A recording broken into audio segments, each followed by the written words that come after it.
देखिए, शारजा में अमेरिकी टेलीकम्युनिकेशन बिल्डिंग पर सीधी स्ट्राइक हुई है। इस पर ड्रोन अटैक हुआ है। बल्कि ये जब ड्रोन हमला हुआ तो मेरे एक वीडियो में एक कमेंट आया कि अभी अभी जो है वो हमला हुआ, और बाई चांस मैं उस समय ऑनलाइन था तो मैंने वो कमेंट देखा, और उसमें एक दर्शक ने मुझे ये बताया, जो शायद शारजा में होंगे, उनकी तरफ से एक कमेंट आया कि साहब अभी अभी एक जो है वो ड्रोन स्ट्राइक हुई है, और वो खबर बिल्कुल सही हुई। अमेरिकी टेलीकम्युनिकेशन सेंटर पर ड्रोन अटैक हुआ है। अगर आप यूएई में हैं, आप सऊदी में हैं, आप कतर में हैं, आप जॉर्डन में हैं, और अगर आप मेरे वीडियो देख रहे हैं तो आप कमेंट करके बताइए वहाँ कैसे हालात हैं। आप जो भी अपडेट लेंगे मैं उसे अपने दर्शकों तक पहुँचाऊँगा। इसके अलावा आप देखिए, दुबई में टेलीकॉम फैक्ट्री पर हमला हुआ है। यानी ये कि बड़ा इलेक्ट्रॉनिक वॉरफेयर शुरू हो गया है। अब आप देखिए, ईरान की जो मिसाइल्स हैं वो ऐसी जगहों पर बरस रही है जो इलेक्ट्रॉनिक टेलीकम्युनिकेशन सेंटर्स हैं, उस पर जिस तरह के हमले ईरान पर हुए वैसा ही जवाब मिल रहा है। यूएई में अल मिन्हाद बेस पर अमेरिका का कमांड सेंटर तबाह कर दिया गया है।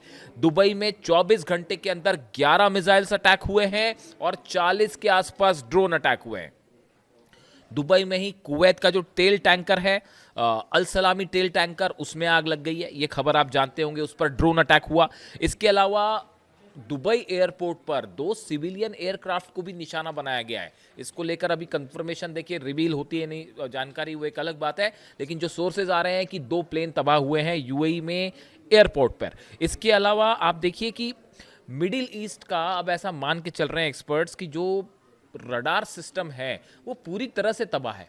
आप देखिए, सऊदी में लगातार अमेरिकन बेसिस पर हमले, यूएई पर हमले, बहरीन पर स्टील प्लांट पर जिस तरह से हमले हुए, कुवैत पर अमेरिकन बेसिस पर हमले, इराक पर हमले। ऐसा लगता है कि अमेरिका का defence system, third system, petrol system पूरी तरह से तबाह हो चुका है, और सब बेसिस एक के बाद एक जल चुके हैं। इसीलिए खबरें आ रही हैं कि अमेरिका अब अपने सारे बेस इजराइल शिफ्ट करने जा रहा है। ये बड़े हमले हुए, इजराइल पर लगातार हमले हो रहे हैं। इजराइल का तो जो हाल है वो मैं आपको बताऊंगा ही, लेकिन इसके अलावा एक बड़े मुद्दे पर मैं बात करना चाह रहा हूं, वो है कि डोनाल्ड ट्रंप क्या हॉर्मुज में ग्राउंड ऑपरेशन करने जा रहे हैं, और क्या डोनाल्ड ट्रंप की असली नज़र ईरान के 450 किलो यूरेनियम पर है। क्या ये जंग अब यूरेनियम की होने जा रही है? देखिए, पहली बात तो आप ये समझिए कि 2 तरह के बयान आ रहे हैं। आप एक बयान देखें, जैसे मार्को रूबियो हो गए विदेश मंत्री, या जेडी वेंस उपराष्ट्रपति, इनके जो बयान आ रहे हैं ये इस तरफ इशारा कर रहे हैं कि अब ये जंग खत्म होने वाली है, खत्म होने वाली है। डोनाल्ड ट्रंप की तरफ से कभी ये बयान आता है कि जंग खत्म होने वाली है, कभी ये बयान आता है कि ये जंग कितनी चलेगी हम नहीं बता सकते, क्या हमें हमले जारी रखने होंगे। यानी आप देखिए, ये बयानों में बड़ा विरोधाभास है। इससे एक बात तो साफ है कि 2 तरह की स्थितियां जो है वो पैदा हो रही हैं। आप पहली बात देखिए, हथियारों के जमावड़े की बात करें जो हॉर्मुज के आसपास है। यूएसएस ट्रिपोली इंडियन ओशन को क्रॉस कर चुका है, अरब सागर की तरफ बढ़ रहा है। यानी वो उस सिचुएशन में जल्दी पहुंच जाएगा जहां से हॉर्मुज पर एक्शन हो सकता है। यूएसएस ट्रिपोली जो जहाज है उसमें 3500 सोल्जर्स हैं। इसके अलावा आप यूएसएस बॉक्सर जो है वो बेहद करीब पहुंच रहा है, अरब सागर की करीब पहुंच चुका है। 82 एयरबॉर्न यूनिट में 3000 जवान हैं अमेरिका के। आर्मी कॉम्बैट के 4000 सोल्जर्स जो है वो मिडिल ईस्ट की तरफ बढ़ रहे हैं। सपोर्ट यूनिट जो है अमेरिका की, उसके 20,000 सोल्जर्स जो है वो ईरान के करीब पहुंचने शुरू हो गए। एयरफोर्स से, अमेरिकन एयरफोर्स से जुड़े 15,000 सोल्जर्स जो हैं उनको मिडिल ईस्ट भेज दिया गया है। इसके अलावा स्पेशल फोर्स के 2000 सोल्जर्स और नेवी के करीब 10,000 सैनिक अमेरिका के ईरान के आसपास हैं। यानी देखिए, ये मैंने आपको नंबर्स ये सब इसलिए बताए, ये बड़ी स्पेसिफिक जानकारी है एक तो, कि कितने सोल्जर्स कौन सी यूनिट से आ रहे हैं। मैंने आपको पहले ही बताया, चाहे रशिया की इंटेलिजेंस हो, चाहे चाइना की इंटेलिजेंस हो, ये सब मदद कर रहे हैं ईरान की, और अमेरिका के हर डेवलपमेंट की जानकारी दी जा रही है ईरान को। इन हालात में ये सारे सोल्जर्स का करीब जाना, हॉर्मुज के करीब जाना, मिडिल ईस्ट की तरफ बढ़ना, ये इशारा कर रहा है कि एक बड़ा ग्राउंड ऑपरेशन कभी भी हो सकता है, चाहे वो हॉर्मुज में हो, चाहे खर्ग आइलैंड में। अब देखिए, अगर हम टोटल सैनिकों को काउंट कर लें तो करीब 50,000 सैनिक बन रहे हैं जो कि ईरान के आसपास है। आप देखिए, वॉरशिप्स पहुंच रहे हैं। इसके अलावा एक बड़ा डेवलपमेंट है, A-10 थंडर बोल्ट विमान हैं, ये अमेरिका से रवाना कर दिए गए हैं ब्रिटेन, और वो अरब की तरफ आएंगे, ईरान की तरफ आएंगे। ये थंडर बोल्ट वो प्लेन्स हैं जिनका इस्तेमाल ग्राउंड ऑपरेशन के समय के लिए किया जाता है। यानी आप देखिए जो मिलिट्री का जमावड़ा है ईरान के आसपास वो अच्छा खासा है। अब ऐसे में सवाल ये है कि क्या इसमें ऑपरेशन यहां पर होगा इसको, और अब तक क्यों नहीं हुआ ऑपरेशन, ये दोनों सवाल है। पहला सवाल जो है कि क्या ऑपरेशन होगा, अगर हॉर्मूज में किसी तरह का ऑपरेशन करना है अमेरिका को, तो उसके लिए खर्ग आइलैंड पर तो एकदम ज़रूरी है कि बिना खर्ग पर कब्जा किए आप हॉर्मूज पर कब्जा कर ही नहीं सकते। तो खार्ग आइलैंड के आसपास हमले हो सकते हैं, उस पर जो है पैराट्रूपर्स के जरिए जो है अमेरिकन सोल्जर्स जो है उनको ड्रॉप किया जा सकता है। लेकिन खार्ग पर हमला करने के लिए या उस पर कब्जा करने के लिए आपको केशम आइलैंड पर कब्जा करना होगा, आपको लद्दाख पर हमला करना होगा, आपको अबू मूसा पर हमला करना होगा, और ग्रेटर तुनब, ये वो सब आइलैंड हैं हॉर्मूज में जिन पर कब्जा किए बिना आप स्ट्रेट ऑफ हॉर्मूज को खोलने की सोच भी नहीं सकते। और देखिए सबसे बड़ी बात, गौर करने वाली बात, ये जो केशम आइलैंड है यहां पर लगी हुई है ईरान की अबू मेहदी मिसाइल्स। एक्सपर्ट से मैंने कई लोगों से बात की कि भाई डोनाल्ड ट्रंप इतना वक्त क्यों ले रहे हैं, अगर हॉर्मूज में ऑपरेशन करना है तो फटाफट कर दीजिए, भाई दुनिया की सबसे बड़ी ताकत है, इतने सारे प्लेन्स हैं, सब कुछ है। ये बात अलग है कि उसमें जो है 20-25 प्लेन जो है तबाह हो चुके हैं, सब बेस जल चुके हैं। तो कई कई लोग मुझसे सवाल पूछते हैं कि अरे भाई अमेरिका तो जंग जीत रहा है, आप क्यों कह रहे हैं कि ईरान जंग जीत रहा है। 1 महीना हो गया साहब, हाँ 1 महीने में सब देश मिलकर ईरान को झुका नहीं पाए, और झुकाना तो छोड़िए, सारे बेस तबाह हो चुके हैं, 2-2 वॉरशिप्स पीछे पलट के जा चुके हैं। ऐसे हालात में आप कौन जंग जीत रहा है, आप खुद सोचिए, मैं क्या कहूँ उसमें। अब देखिए आगे जो है, जो हम जिस बात पे हैं उस पे हम रहें, कि आप देखिए इन सब आइलैंड्स पर आपको एक साथ हमले करने पड़ेंगे। आपको खर्ग आइलैंड पर कब्जा करना पड़ेगा डोनाल्ड ट्रंप को, केशम आइलैंड पर हमला करना होगा, लद्दाख, अबू मूसा, ग्रेटर, ये वो इलाके हैं जहां पर ईरान ने अपनी अबू मेहदी मिसाइल्स लगा रखी है। अब ये अबू मेहदी मिसाइल्स जो है इसके बारे में भी थोड़ी सी जानकारी होना जरूरी है। 1000 किलोमीटर इसकी रेंज है, आप सर्च करेंगे तो आपको 1000 किलोमीटर जानकारी मिलेगी। लेकिन आप अगर मुझसे पूछेंगे तो मेरा सोच जो है, जो मेरा एनालिसिस कहता है, इसकी रेंज बढ़ाकर अब 1500 किलोमीटर कर दी गई है, और ईरान की मदद से इसका एडवांस्ड वर्जन लॉन्च है, जिसका ईरान ने अभी कोई डिक्लेरेशन नहीं किया। बड़ी सारी चीज़ें वॉरफेयर में ऐसी होती हैं जिसके बारे में, तकनीक के बारे में बताया नहीं जाता। तो आप जब भी अबू मेहदी मिसाइल सर्च करेंगे, आप करके देखिए, आपको 1000 किलोमीटर की रेंज मिलेगी, जबकि हकीकत यह है कि ये 1500 किलोमीटर से ज़्यादा अटैक कर सकती है।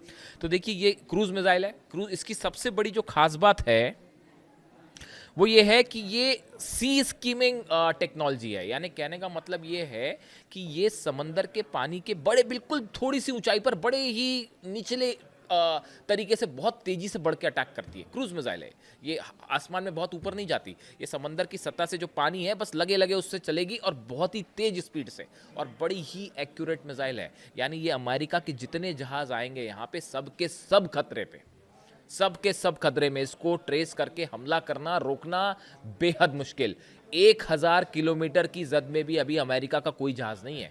और जो एक्सपर्ट्स बता रहे हैं वो ये कि जिस दिन 1000 किलोमीटर से रेंज कम होगी, उस दिन अमेरिका की तरफ से आप देखिएगा सैकड़ों की संख्या में मिसाइल फायर हो सकती है। और सबसे बड़ी बात कि ये जो मिसाइल है, इसकी जो सबसे अहम बात है वो ये कि ये मिसाइल जहाज से भी फायर हो सकती है, पनडुब्बी से भी फायर हो सकती है, जमीन से भी फायर हो सकती है। तीनों वर्जन है ईरान के पास। और ये जितने आइलैंड्स के मैंने नाम लिए, मैंने बार बार इसके नाम क्यों लेता हूं मैं, ताकि ये केशम आइलैंड, खार्ग हो गया, अबू मूसा हो गया, तुनब, ये जितने आइलैंड्स हैं ना, इन सब आइलैंड्स पे मिसाइल्स तैनात हैं, और सैकड़ों की संख्या में मिसाइल तैनात है। इसी वजह से जो बम्बार्डमेंट हो रहा है, जो आप रोज देख रहे हैं कि हर रात अमेरिका की तरफ से बंकर बस्टर बम्स गिराए जा रहे हैं, 1000-1000 किलो के पेलोड के बम गिराए जा रहे हैं। मतलब ये हाल है कि हर दिन जो है करीब 1000 ठिकानों पर हमले हो रहे हैं तेहरान में, ईरान के अलग अलग ठिकानों पे। और अब ये हमले हॉर्मूज के आसपास हो रहे हैं।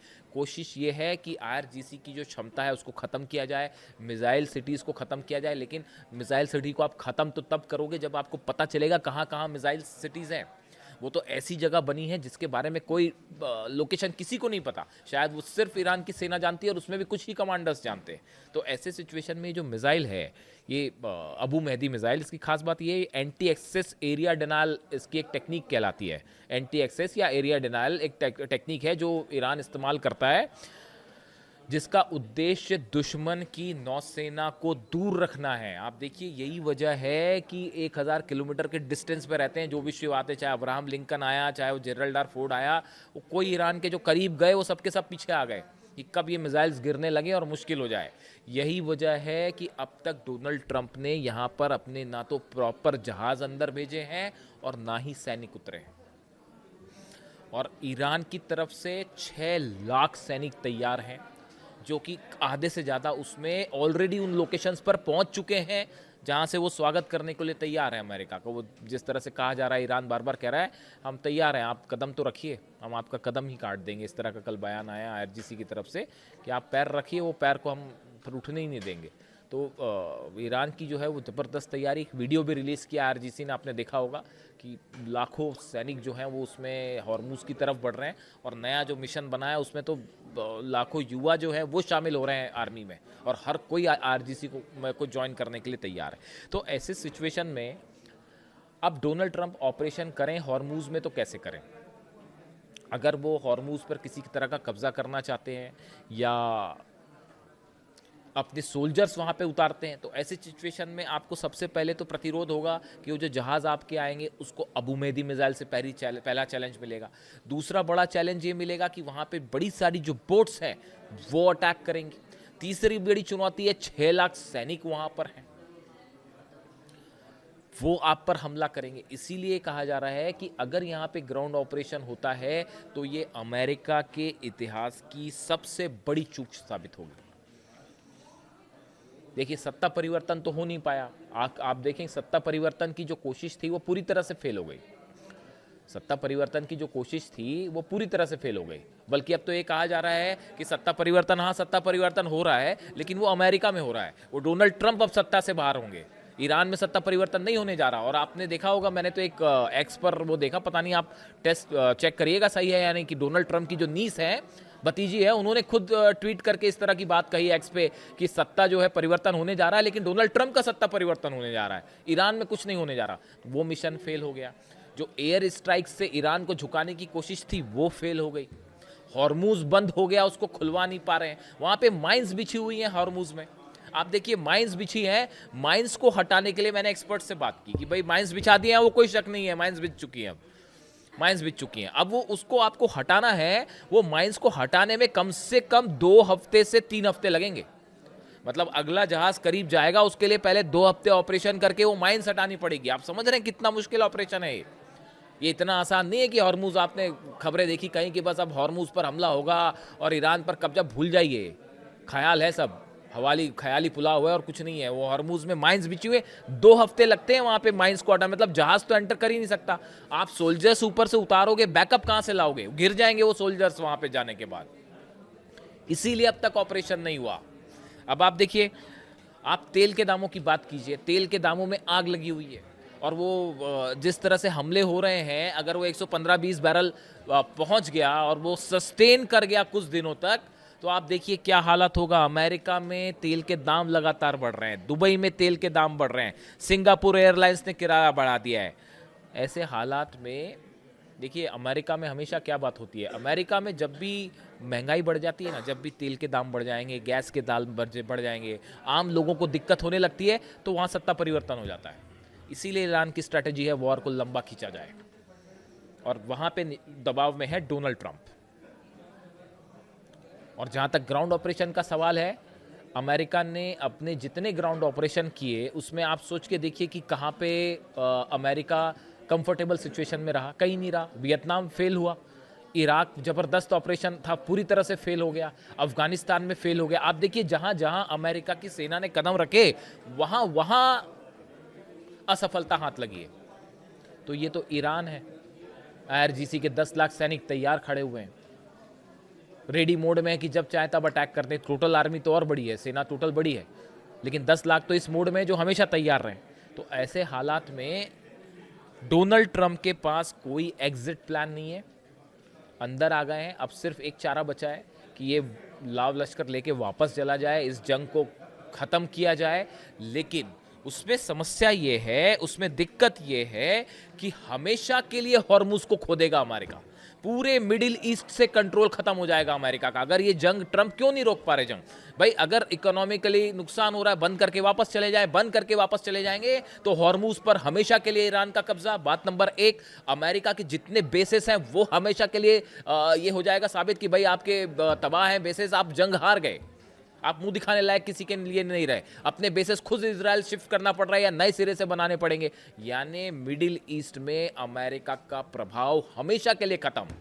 और ये इससे बड़ी जीत ईरान की नहीं हो सकती और इससे बड़ी हार नहीं हो सकती अमेरिका की। यही वजह है कि ना आगे बढ़ते बन रहा है, ना पीछे आते बन रहा है। लेकिन चूंकि सोल्जर्स हैं आसपास, इसलिए इस बात को लेकर अलर्ट रहना होगा। देखिए, ये खार्ग आइलैंड पर कब्जा करना और इस पूरे इलाके में कब्जा करना ये कोई आज का मिशन नहीं है, ये बहुत समय से चल रहा है। मैं एक सेंटकॉम, जो अमेरिका की सेंट्रल कमांड है जो ये ऑपरेशंस देखती है, उसके एक्स कोई चीफ है, मैं नाम भूल गया, मैकेंजी शायद, उनका मैं बयान देख रहा था। वो ये कह रहे हैं कि भाई ये तो हम पिछले 30 सालों से इसकी प्लानिंग कर रहे थे कि कैसे खार्ग पे और हॉर्मुज पर कब्जा किया जाए। तो उन्होंने उसके पूरे प्लान्स बना रखे हैं, लेकिन अब तक वो एग्जीक्यूट नहीं हुए क्योंकि उनको पता है कि वहां पे जाएंगे तो फंस जाएंगे। और अमेरिका ऑलरेडी यहाँ से मांग उठ रही है कि भाई आप हमारे बच्चों को वहाँ मरने के लिए क्यों भेज रहे हो, अपने लालच के चक्कर में क्यों आप जाने दिलवा रहे हो वहाँ। यानी कुल मिला के हालात ये हैं कि डोनाल्ड ट्रंप फंस गए हैं बुरी तरह से, और ईरान ने इस जंग को लंबा करके एक करारा जवाब दे दिया है अमेरिका को। अगले वीडियो में एक और बड़ा खुलासा इंतजार कीजिएगा। Thank you so much.